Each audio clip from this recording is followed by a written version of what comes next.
Hello guys, in this video, I will show you how to use the OBS Virtual Camera with MuMu Player.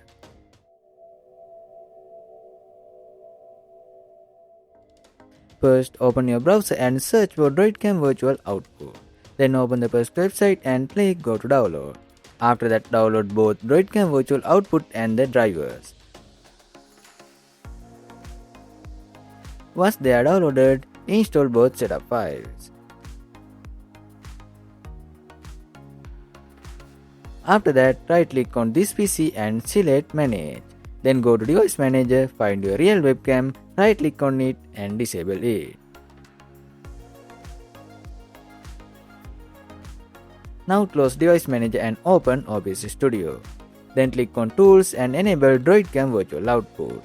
Next, minimize the OBS Studio and open MuMu Player.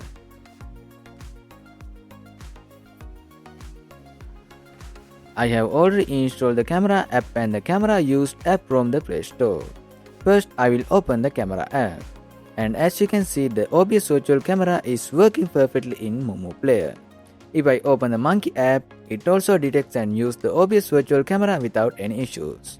So that's it. By using DroidCam Virtual Output, you can use the OBS Virtual Camera in MuMu Player. This method also works with most Android emulators. I hope this video helped you. If it did, don't forget to like the video and subscribe for more tutorials. Thanks for watching and I will see you in the next one.